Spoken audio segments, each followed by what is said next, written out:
Halo sobat, kali ini kita akan membahas spoiler BTTH spesial mingguan yang penuh dengan kejutan dan momen-momen epik yang pastinya sayang untuk dilewatkan. Jadi simak videonya sampai akhir.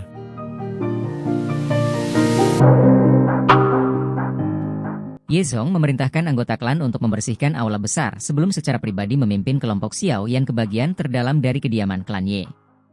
Sekitar 10 menit kemudian, tanah terbuka yang sangat sepi dan berbatu muncul di depan mereka. Di tengah tanah terbuka itu terdapat sebuah altar yang agak kuno.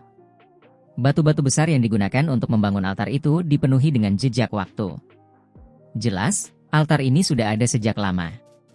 Xiao Yan mendekati altar dan mendapati bahwa altar itu sangat terang.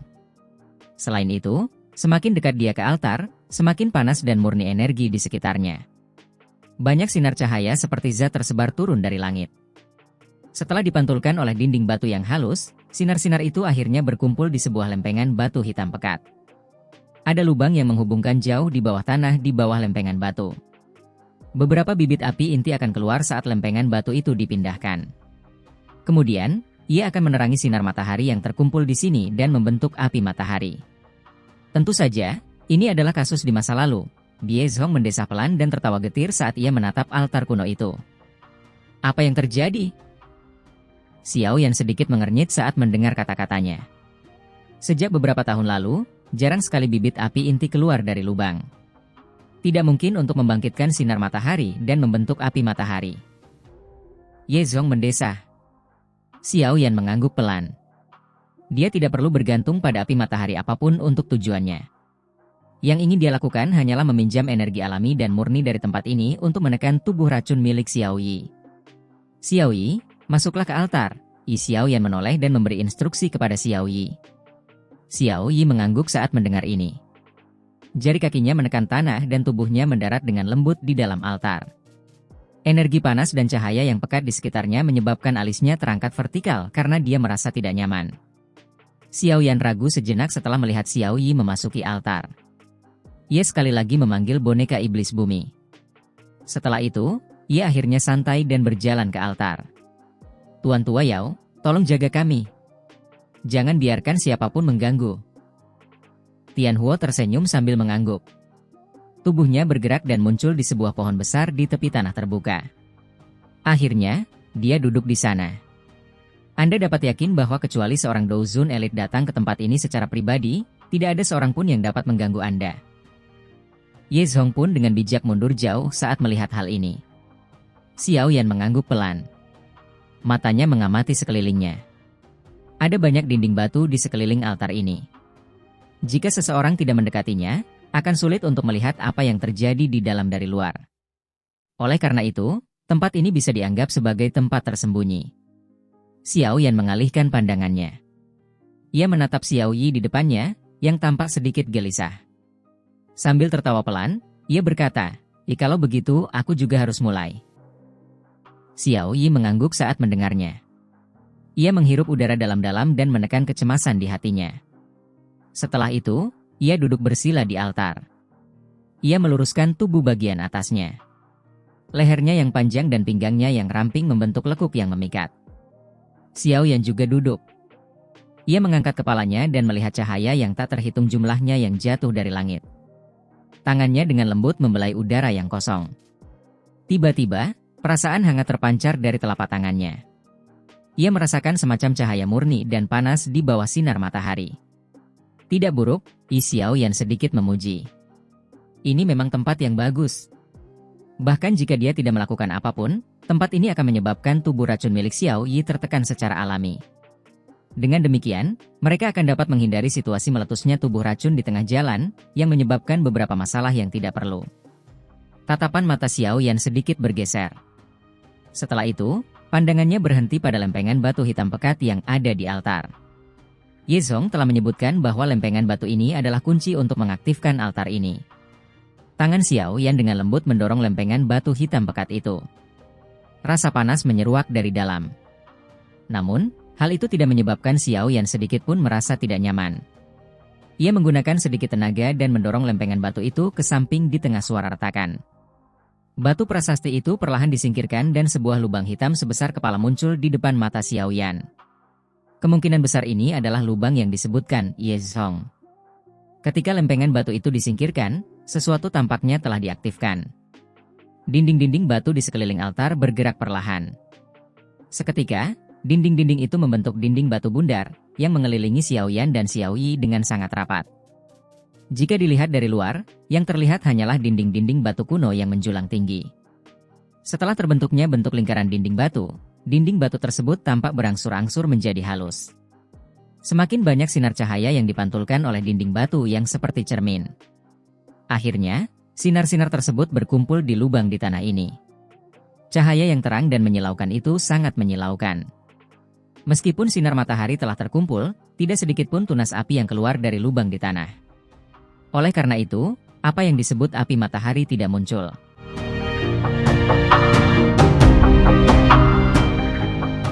Untungnya, cahaya dan energi panas dari altar ini menjadi lebih intens dengan terkumpulnya sinar matahari. Pada akhirnya, alis Xiaoyi sedikit vertikal. Sinar matahari ini meninggalkan rasa terbakar saat mendarat di tubuhnya. Gelombang demi gelombang kabut racun berwarna ungu keabu-abuan perlahan-lahan keluar dari tubuh Xiaoyi di luar kendalinya. Setelah itu, kabut itu bertabrakan dengan sinar matahari yang panas di dunia luar dan mengeluarkan suara mendesis. Tidak perlu panik. Xiaoyan menghiburnya dan tersenyum sambil menatap Xiaoyi yang tangannya terkepal. Dia melambaikan tangannya dan sebuah kristal yang dipenuhi dengan energi liar dan ganas muncul di depannya. Itu adalah inti monster dari binatang kalajengking naga racun langit. Xiaoyan membalikkan tangannya setelah mengeluarkan inti monster. Sebuah kotak giok muncul di dalamnya. Kotak giok itu berwarna putih salju. Ada sedikit udara dingin yang keluar darinya. Warna hijau giok serta zat lengket yang masih menggeliat muncul di mata Xiaoyan. Air liur transformasi tubuh bodhisattva. Xiaoyan telah berusaha keras untuk mendapatkan harta karun unik ini. Itu adalah salah satu bahan utama untuk apa yang disebut metode Poison Dan. Ada desas-desus bahwa air liur transformasi tubuh bodhisattva ini dapat merasakan hati bodhisattva, namun, sejak aku mendapatkannya, benda ini tidak memberiku petunjuk sedikitpun. Xiaoyan menatap air liur transformasi tubuh bodhisattva di dalam kotak giok dan menggelengkan kepalanya tanpa daya. Setelah itu, matanya tertuju pada Xiaoyi di depannya saat dia melanjutkan dengan suara serius. Ya, aku akan menggunakan 3 jenis api surgawi untuk memaksa racun di dalam tubuhmu ke titik tertentu. Prosesnya akan sangat menyakitkan. Kau harus menanggungnya. Jika kita bahkan tidak bisa melewati langkah ini, langkah-langkah yang tersisa tidak bisa dimulai. Xiaoyi menggertakkan gigi peraknya saat melihat ekspresi Xiaoyan yang muram. Dia mengangguk pelan. Dia tahu bahwa Xiaoyan telah menghabiskan beberapa tahun untuk membantunya mengatasi tubuh racun yang menyedihkan ini. Sekarang setelah semuanya siap, dia pasti akan bertahan, tidak peduli betapa menyakitkannya itu. Kalau tidak, bagaimana mungkin dia layak mendapatkan usaha yang telah dilakukan orang di depannya ini selama bertahun-tahun? Aku harus membuka segel di tubuhmu dan melepaskan tubuh racun sepenuhnya. Xiaoyan menarik napas dalam-dalam. Tangannya tanpa sadar sedikit gemetar. Jika dia gagal menekan tubuh racun, kemungkinan besar Xiaoyi akan mati di tempat. Aku percaya padamu. Xiaoyi tampaknya menyadari kekhawatiran di hati Xiaoyan setelah melihat tangannya yang agak gemetar. Senyum memikat muncul di wajah cantiknya saat dia dengan lembut mengucapkan kata-kata penyemangat. Xiaoyan perlahan-lahan mengencangkan tangannya. Suaranya dalam, ya aku sudah mempersiapkan hari ini selama bertahun-tahun, dan aku pasti tidak akan membuat kesalahan. Lepaskan pakaianmu. Aku akan mulai membuka segelnya. Ekspresi Xiaoyan serius. Pikirannya paling fokus dari sebelumnya saat dia memberi perintah dengan suara yang dalam. Xiaoyi terkejut saat mendengar perintahnya. Wajah cantiknya langsung memerah. Namun, saat melihat ekspresi Xiaoyan yang begitu serius hingga tidak menunjukkan emosi lain, dia menggertakkan gigi peraknya pelan-pelan. Bagaimanapun, orang ini sudah sering melihatnya. Dia tidak keberatan membiarkan Xiaoyan melihatnya lain kali. Xiaoyi dengan lembut melepaskan pakaiannya sambil memikirkan hal ini yang menyebabkan wajahnya memerah. Setelah itu, gaunnya jatuh menutupi kulitnya yang putih dan mulus. Sosok yang sempurna seperti batu giok lemak terekspos di bawah sinar matahari yang panas ini. Terlepas dari seberapa kuat hati Xiaoyan, matanya tanpa sadar berkedip sejenak ketika dia melihat tubuh wanita yang sempurna di depan matanya terekspos.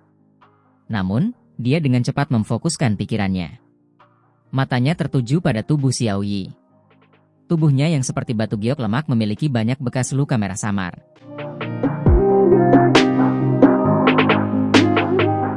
Bekas luka ini terdiri dari simbol-simbol yang tak terhitung jumlahnya yang merayap di seluruh tubuh Xiao Yi, membentuk segel yang sempurna dalam prosesnya.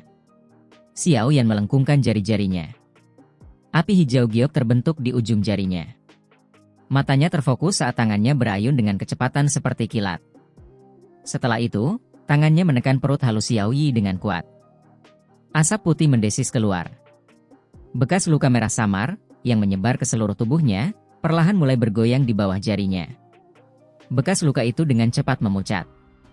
Gelombang demi gelombang kabut racun berwarna abu-abu pekat yang menakutkan meletus dari tubuh Xiao Yi setelah simbol ini dengan cepat memudar. Matanya yang berwarna ungu keabu-abuan berangsur-angsur berubah menjadi abu-abu murni. Warna keabu-abuan semacam ini mengandung aroma kematian. Bahkan tidak ada sedikit pun kehidupan.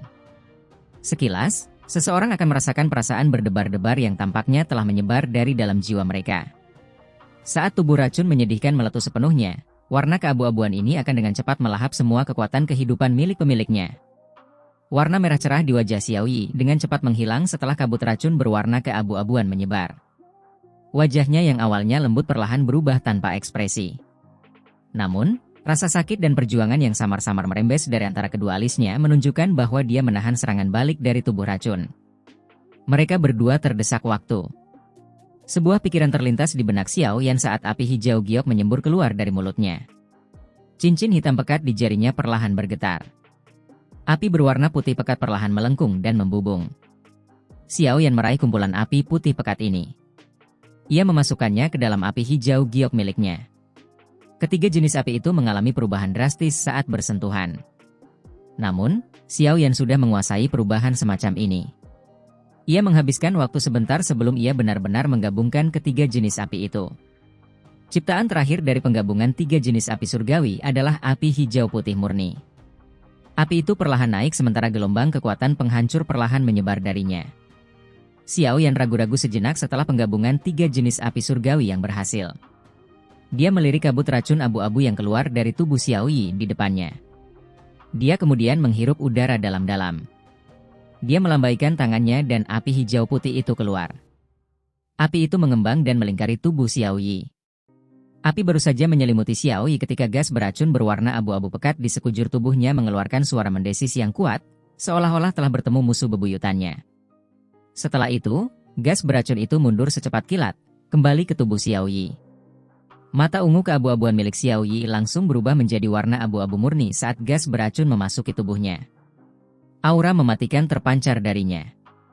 Tubuh Xiao Yi bergerak dan menyerbu keluar dari altar ini. Namun, Xiao Yan sudah siap untuk ini. Tubuh Xiao Yi baru saja bergerak ketika dia tiba-tiba berdiri. Tangannya diselimuti api hijau putih saat menekan bahu Xiao Yi, menahannya dengan keras dalam prosesnya. Segel yang dibentuk oleh tangan Xiao Yan berubah saat dia berteriak dengan marah. Api hijau putih berubah menjadi tunas-tunas api kecil yang tak terhitung jumlahnya setelah teriakan itu terdengar. Mereka menembus kulit Xiao Yi dan memasuki tubuhnya. Akhirnya, mereka mengejar gas beracun berwarna abu-abu itu dengan liar. Bibit api hijau putih dari segala arah menutupi setiap sudut tubuh Xiao Yi. Untungnya, kekuatan Xiao Yan saat ini jauh lebih kuat dari sebelumnya. Kalau tidak, kemungkinan besar dia akan merasa sulit mengendalikan begitu banyak bibit api. Gas beracun abu-abu yang meresap mulai menyebar dengan cepat setelah dikejar oleh bibit api. Selain itu, di bawah kendali pikiran Xiao Yan, semua gas beracun berkumpul di perut bagian bawah Xiao Yi. Suara-suara kecil terus-menerus dipancarkan dari tubuh Xiao Yi. Gelombang demi gelombang gas beracun berwarna abu-abu dengan cepat keluar dari kekuatan gabungan dari tiga api surgawi. Akhirnya, gas itu dikejar ke perut bagian bawahnya. Semua api hijau putih berkumpul di tempat ini. Mereka berubah menjadi lingkaran api yang menjebak gas beracun di dalamnya. Gas beracun yang sangat besar dan dahsyat, yang dipenuhi dengan aura mematikan, berkumpul di perut bagian bawah Xiao Yi. Sekilas, gas itu tampak seperti pusaran. Bagian dalam pusaran itu adalah dunia yang mematikan. Bahkan seorang Douzun elit tidak akan berani menghadapi gas beracun yang menakutkan itu secara langsung.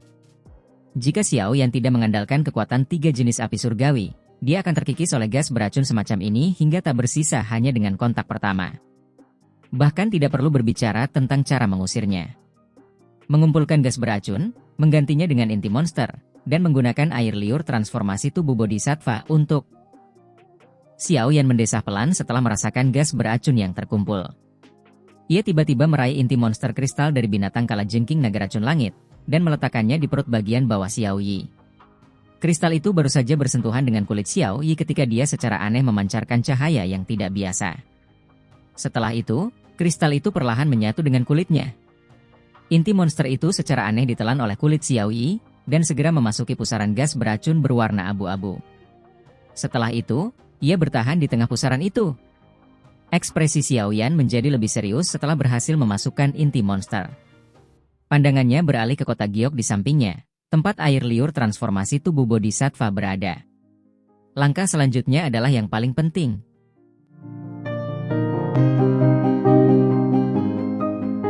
Di bawah kendali Xiao Yi, spiral gas beracun ini mulai menuju inti monster yang terletak di tengah.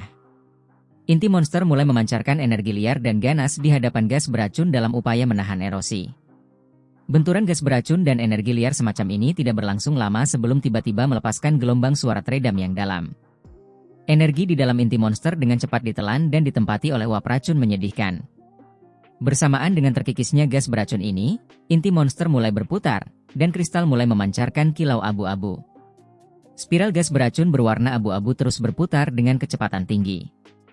Gas racun terus mengalir ke inti monster yang bulat. Saat lebih banyak douki mengalir ke dalamnya, ukuran inti monster itu menyusut dengan kecepatan lambat. Syukurlah. Xiao Yan berseru di dunia luar saat dia merasakan pemandangan teratur yang terjadi di dalam tubuh Xiao Yi. Seketika, rasa lelah muncul di hatinya. Setelah itu, anggota tubuhnya lemas. Segalanya tampak berjalan lancar. Saat ini, yang perlu dia lakukan hanyalah menunggu Xiao Yi menyerap semua gas racun menderita.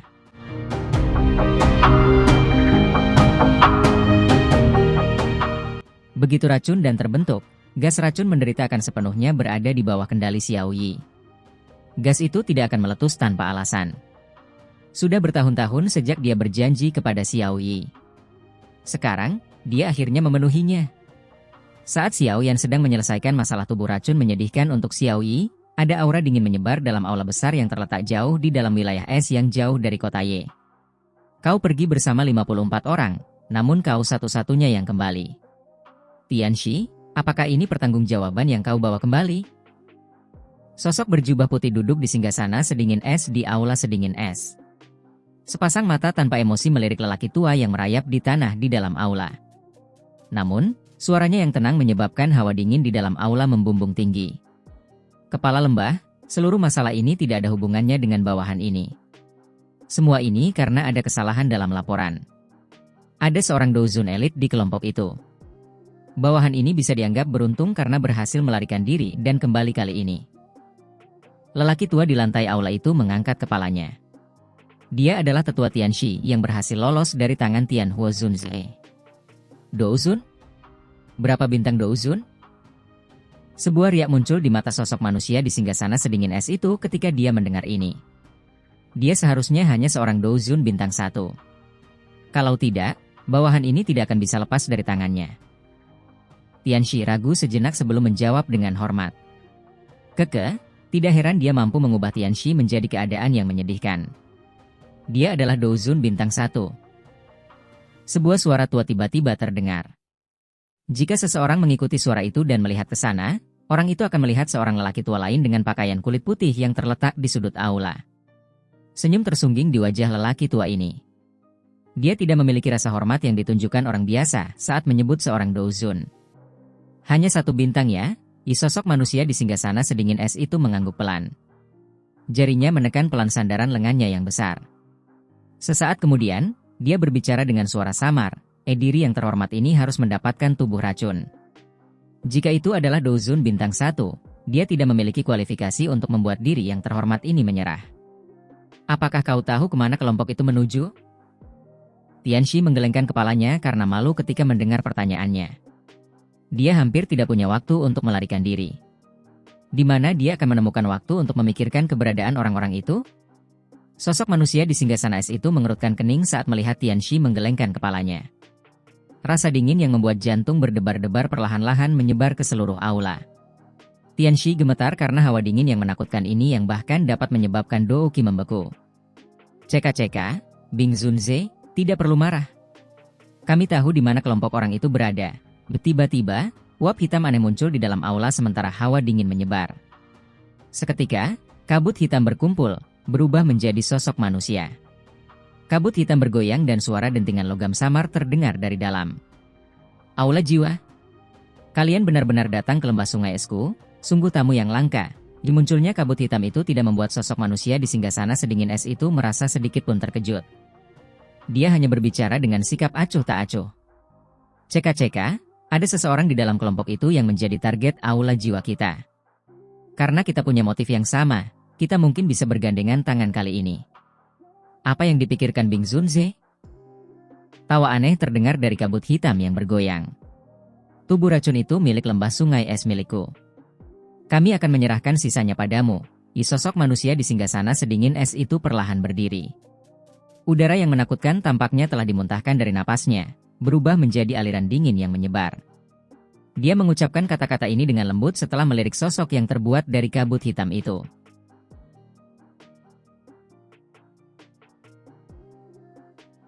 Kau memang pantas menjadi Bing Zunze. Keberanian seperti ini adalah sesuatu yang sulit ditandingi oleh orang biasa. Haha, kalau begitu, kuharap kita bisa bekerja sama dengan baik. Sementara tangan besar bergerak melawan kelompok Xiao Yan di aula besar yang dingin, ruang lubang cacing di ujung terjauh wilayah pil mulai membentuk beberapa riak. Segera, banyak sosok manusia menerobos ruang dan muncul. Setelah itu, mereka mengeluarkan beberapa suara, swos, dan berdiri tertib di ruang terbuka ini. Banyak aura pembunuh yang kuat menyembur keluar seperti gunung berapi, menyebabkan tanah terbuka ini langsung menjadi sunyi.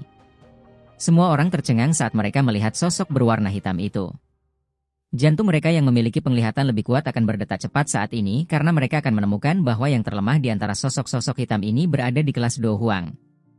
Jantung mereka akan mulai berdetak lebih cepat saat mata mereka bergerak ke arah dua lelaki tua berpakaian hitam, yang merupakan pemimpin. Mereka menyebabkan ruang di sekitar mereka terdistorsi hanya dengan berdiri di sana. Seluruh area menjadi sunyi saat aura mereka yang luas dan perkasa menyebar, menyebabkan sejumlah besar ahli yang mengaku diri gemetar.